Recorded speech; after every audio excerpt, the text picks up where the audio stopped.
Bangladesh social club ওমানের বৃহত্তর Chittagong wing এর উদ্যোগে মতবিনিময় সভা অনুষ্ঠিত হয়। গতকাল ক্লাবের মেজর জেনারেল আমিন আহমেদ হল রুমে এ সভা অনুষ্ঠিত হয়। উইং এর ভারপ্রাপ্ত সভাপতি শামসুল আলমের সভাপতিত্বে সাধারণ সম্পাদক সেলিম পারভেজের পরিচালনায় প্রধান অতিথির বক্তব্য করেন বাংলাদেশ সোশ্যাল ক্লাব ওমানের চেয়ারম্যান সিআইপি সিরাজুল হক।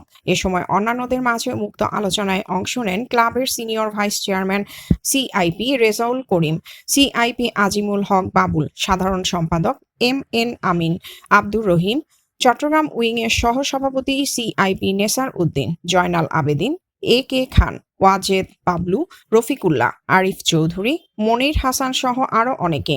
চট্টগ্রাম উইংয়ের বর্তমান কার্যকরী কমিটির মেয়াদ শেষ হওয়ায় নতুন কমিটি গঠনকল্পে আলোচনা করা হয়। ক্লাব থেকে 2 জন ও চট্টগ্রাম উইং থেকে 2 জন বাংলাদেশ সরকার কর্তৃক নন কমার্শিয়াল ইন্ডিপেন্ডেন্ট পার্সন বা সিআইপি নির্বাচিত হওয়ায় 4 জনকে উইংয়ের পক্ষ থেকে সম্মাননা স্মারক প্রদান করা হয়। মোহাম্মদ রফিকুল্লাহ, ওমান। এবং আমরা আমাদের পক্ষ থেকে আমাদের উইং যেগুলো উইংস আছে এগুলাকে অবশ্যই সেন্ট্রাল কমিটির পক্ষ থেকে সর্বাত্মক সহযোগিতা আপনাদের থাকবে। সুরে আছে, সোহারে আছে, এগুলো আমাদের কালেকশন করতে হবে। কমিটি আমাদেরকে বলেছেন সোশ্যাল ক্লাব দেওয়ার জন্য।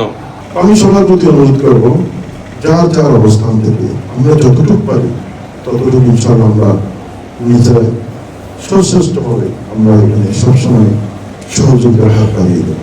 ওনাকে সভাপতিকে ডাকার জন্য আমাদের এক্স যিনি গেছেন, আমরা আসলে আমাদের মধ্যে এই সমস্ত কিছু নেই।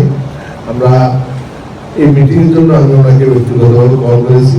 উনি বলেছেন আমি আসতে পারবো না, আমার কাজের ব্যস্ততা আছে, আপনারা সুন্দর করে বসে এটা কমিটি করুন, আমার দোয়া থাকবে এবং আমার কি থাকবে সহযোগিতা থাকবে।